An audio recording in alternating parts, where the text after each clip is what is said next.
memimpin terus. Kau lihat dulu, kau lihat dulu. Kau bekerja 30 tahun, tanya itu, berapa naik upahnya Lampung? Berapa rupiah? 80.000. Anak kamu kalau jajan berapa, saya tanya? Sehari berapa? 10.000 ya? 10.000 kali 30 hari berapa? 300.000. Uang jajan anakmu aja nombor. Kenapa begitu? Karena kau pilih partai-partai yang selalu memberi sembako dan uang-uang korupsi. Sekali itu saudara, hentikan.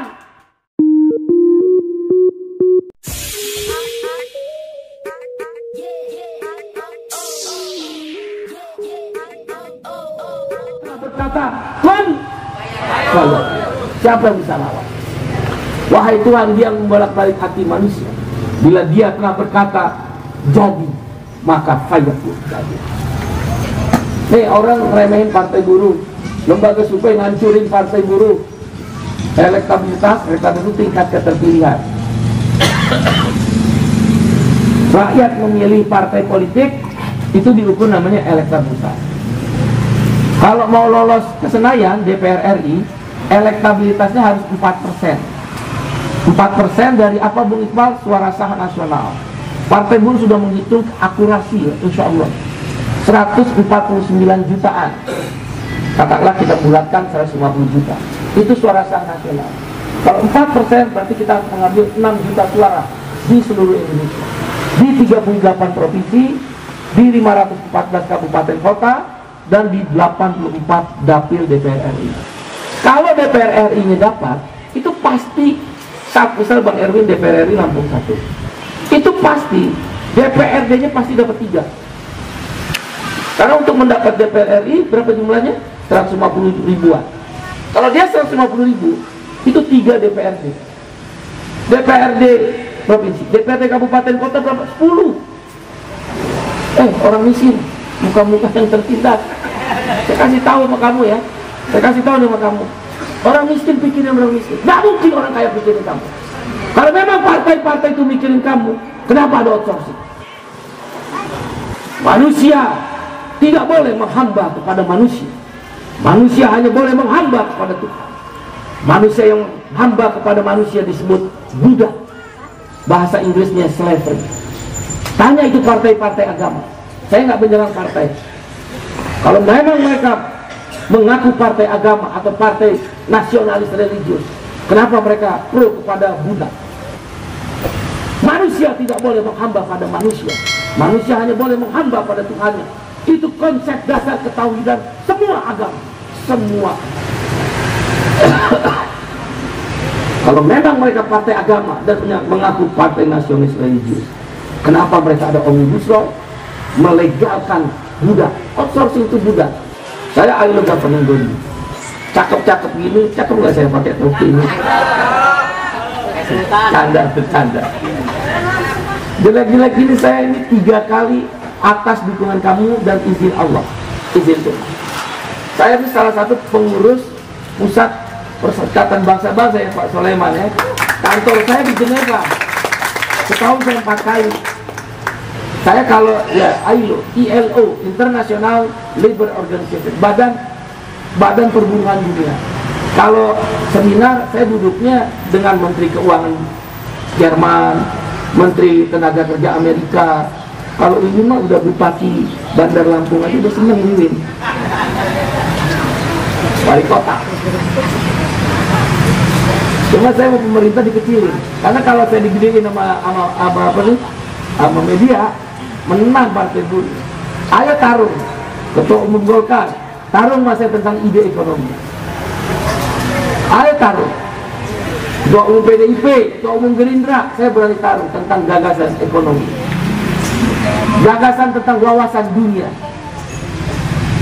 Saya udah keliling dunia, cuma benua Antartika dan benua kutub utara dan kutub selatan aja, karena nggak ada orang, yang ada beruang es.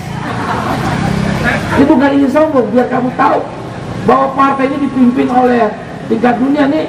Ketua Umumnya Bang Erwin, Serikat Petani Indonesia, namanya Hendrik Saragi. Kamu tahu siapa? Presiden petani sedunia. Ini partai dipimpin 2 tokoh pemimpin dunia. Henry Saragi itu La Campesina. La Campesina itu organisasi petani semuanya. Presidennya itu namanya Henry Saragi, orang Medan, ya, Belawan. Sekarang nyalek dia di Sumatera Utara. Saya kasih tahu ke kamu, orang kecil pikirin aja orang. Nggak mungkin orang kaya datang. Kalau ngasih semua BLT-nya, BLT. Tunjukin sama saya Menteri Sosial yang nggak ditangkap KPK. Kamu dikasih remeh-temeh, daging dan itunya, gajinya diambil memang. Tunjukin satu Menteri Sosial yang ditangkap. Mudah-mudahan yang sekarang jangan. Tapi dirjennya udah kena, makanya makan beras, korupsi beras. Bayangin, beras untuk orang miskin, dia korupsi. Gimana itu perut anak istri? Ya, jadi saya ulangi, orang kecil pikirin lagi orang kecil, orang miskin pikirin lagi orang miskin. Mau usah peduliin mereka.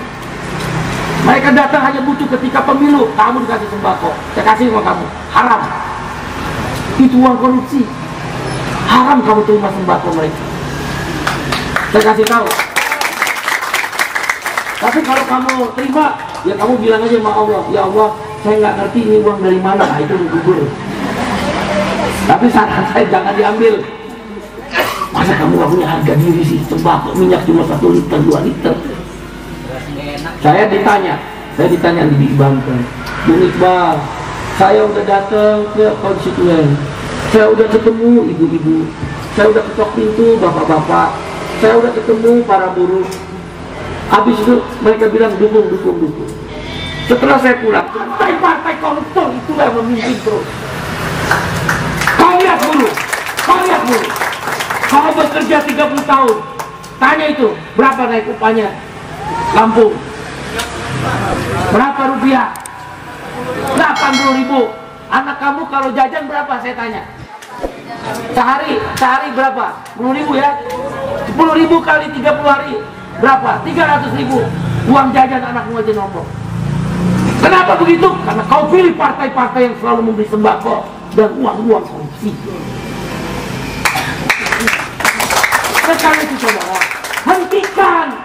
Gak apa-apa kita kalah, tapi terhormat, mulia di hadapan Tuhan, mulia di hadapan Sang Maha Pencipta. Kasih mereka. Misal gini, wah partai buruh nggak ngasih duit, partai A 1 juta, ibu, bapak sini 1 juta ya dikasih ya, 1 juta dibagi 5 tahun, kan 5 tahun sekali, berarti 200.000 setahun, bagi 12 bulan sekitar kurang lebih berarti berapa ya, 2.000 hampir 18.000 lah, 16.000. Terhina nggak kamu dikasih sama mereka 16.000 loh sebulan? Ajarin, dikasih 1 juta, itu juga kalau dikasih 1 juta turunin lagi lah 500, nggak mungkin 1 juta, 500.000 bagi 5 itu lebih hancur lah, itu udah pasti masuk neraka tuh. 500.000 bagi 5 tahun 100.000 setahun, bagi 12 bulan cuma 9.000. Kamu dinilai 9.000. Ibu sini, ibu kerja, suami kerja. Saya tanya sama ibu, naik gaji berapa sebulan? Misal katakanlah 80.000 paling murah, 80.000 sebulan kali 12 bulan kan setahun, berarti 900 kali 12 ya, 960.000 kan 5 tahun, 960.000 5 tahun hampir 5 juta. Ada orang ngasih 9.000 sama ibu, kami ngasih 5 juta. Nah, baru dia mikir. Ibu, sini anak ibu. Ibu punya anak, ditolak oleh BPJS, ditolak. Hari ini masuk BPJS tanpa uang rupiah 1 rupiah. Kan ada jam keswat, Jam keswat lebih jago daripada kepala BPJS kan. Takut jam BPJS, maksudnya takut mau membantu. Sini anak ibu, ada yang dipecat, ada, cuma dikasih masa kerja 30 tahun, dikasih cuma 10 juta. Kami akan perjuangkan 200 juta. Begitu cara jawab. Itu udah uang haram, korupsi, cuma 9.000 sebulan. Ini halal. Tanah petani, saya ke Jambi, Bang Erwin, itu Bang Sarwadi memperjuangkan 69.000 hektar tanah dimenangkan oleh SPI bersama Partai Buruh dikasih ke rakyat. Saya janji sama Sarwadi, andaikan Tuhan izinkan masuk Partai Buruh ke Senayan, amin, amin ya Allah, amin, kita akan bebaskan 9 juta hektar. Kenapa? Kalau nanti Partai Buruh dibilang, wah 9 juta hektar, kalau gitu ada 3 juta hektar Sinarmas, cuma 1 orang, kemarin 3 juta hektar Astra Agro, balikin. 9 juta Wilmar, balikin. Kenapa kami minta tanah rakyat Partai Buruh hanya 9 juta untuk jutaan petani? Kau melarang. 1 orang punya 3 juta, Wilmar 3 juta hektar, Astra Agro 3 juta hektar. Kau lihat ini, sawit-sawit sepanjang Lampung ke Palembang ke Riau punya 1 orang. Takut dia, takut. Sekarang nggak ada yang begitu karena tidak welfare. Nggak ada yang mikirin kamu. Kan saya udah bilang, seorang manusia tidak boleh menghamba pada manusia. Manusia hanya boleh menghamba pada Tuhan. Kok partai agama nggak belain orang budak? Nabi Allah Muhammad SAW diturunkan di kota Mekah. Yang pertama kali dilakukan perintah Tuhan, bebaskan budak. Apa itu partai? Outsourcing dia legalin, dia tanda tangan. Udah berhenti. Hentikan kebohongan itu. Kenapa kau takut? Kau pernah hak terhadap negeri ini. Boleh jadi bapak ibumu zaman nenek moyang jauh lebih berdarah-darah dari mereka konglomerat yang kaya raya. Kenapa mereka sekarang berkuasa? Hanya karena mereka kaya. Apakah karena kamu buruh? Apakah karena kamu petani? Kamu ibu rumah tangga? Kamu tukang ojek? Orang biasa? Kau yang bisa berkuasa di negeri? Bisa. Tuhan, kalau bahasa analogi saya, Tuhan sedang tersenyum ketika memenangkan partai. Susah nggak Permin Serpa? Susah nggak? Eko, susah nggak? Susah nggak? Secara akal sehat nggak lolos, tapi Tuhan tersenyum, kau dilolos. Kita begitu Pak Yai. Tuhan sedang tersenyum, kamu akan membebaskan penderitaanmu sendiri. Nggak usah mikirin mereka datang bansos, minyak goreng, ya udah mau ambil dah. Tapi kau tahu itu dari mereka korupsi. Pork barrel kalau bahasa Inggrisnya, gentong babi disebutnya. Uang reses tuh pork barrel. Orang Amerika itu nyebutnya gentong babi, nggak bisa dipertanggungjawabkan. Sekarang kau ubah, udah ada partai. Dulu oke lah, nggak ada partai. Partai itu yang meloloskan Omnibus Law outsourcing. Kau pilih dia. Gimana logikamu? Partai itu tukang rampas tanah nggak pernah. Ada nggak satu partai politik Bang Erwin di kasus Pasaman Barat, di kasus Mesuji, di kasus Rempang ada yang datang partai politik? Kagak ada. Apa yang kau pilih lagi? Aneh. Partai itu yang membuat upah kamu cuma 80.000. Kalau di Bekasi Pak Soleman itu 711.000. Tolak ya, tolak tuh. Demo-demo besar-besaran. Saya udah instruksi mogok nasional. Saya nggak peduli. Paling di penjara, habis itu Anda kan harus bebasin saya dong, demo besar-besaran. Jangan saya di penjara cuma ngirim karangan bunga, cuma ngirim buah-buahan lagi. Saya tempelin nggak punya buah. Nggak, insya Allah nggak di penjara. Kita mau berjuang hak kita kok. Tuhan tidak bisa memberikan apa yang menjadi kepentingan kami. Maka kami berjuang dengan cara kami, secara konstitusional. Hak untuk mogok nasional adalah hak konstitusional. Undang-Undang nomor 21 2000, Undang-Undang nomor 9 tahun 1998. Kenapa Tuhan larang kami? Kalau Tuhan tidak mau kami mogok nasional, maka Tuhan harus beri kami kenaikan upah 700.000, bukan 80.000. Betul. Kalau Lampung mungkin bukan 700 deh, karena upahnya kan agak murah. Mungkin sekitar 300-400 ribu. Bukan 80.000, Bang Dede. Malu-maluin. Ngawur. Kalau cara ngawur mereka pakai kita ampar-amparan kalau kata orang Betawi. Apa itu ampar-amparan? Bodoh amat, lawan terus, turun ke jalan, keluar dari pabrik, mogok nasional. Jawabannya adalah, nih saya kasih tahu, orang kecil mikirin orang kecil aja, orang kaya nggak mikir. Kalau memang mereka, satu lagi saya kutip satu ayat, agama manapun sama ya, itu tentang budak, dia legalkan. Ada partai agama, bayarlah upah buruh sebelum kering keringatnya. Jangan kan kering keringatnya. Demo dapat 80.000, demo dapat cuma 30.000. Baru Bekasi yang demo dapat 700.000. Malu-malu ini Pak Sulaiman di Lampung. Harus 200-300.000 saya bisa terima. Kalau 80.000 demo udah nggak mungkin dipecat. Kalau lo dipecat semua, pabrik siapa yang jalanin? Di Amerika, Serikat Buruh Otomotif Amerika mogok 2 minggu. Mau tahu naik gajinya berapa? 30%. Saya ketemu di Swiss kemarin di Geneva.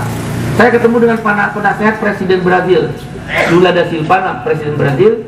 Penasehatnya kawan saya, Walter Sanchez. Saya tanya berapa Brazil naik upah? 13%. Kaget saya. Indonesia berapa? 3,6% ya? Berapa tadi?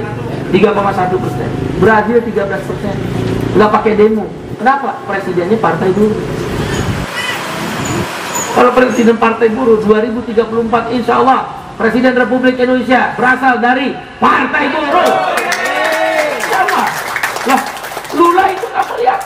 Dia akhirnya jadi Presiden Serikat Buruh Centrale Unite Trabalhadores, CUT, CUT, kira-kira sama KSPSI lah atau KSPI. Habis jadi presiden,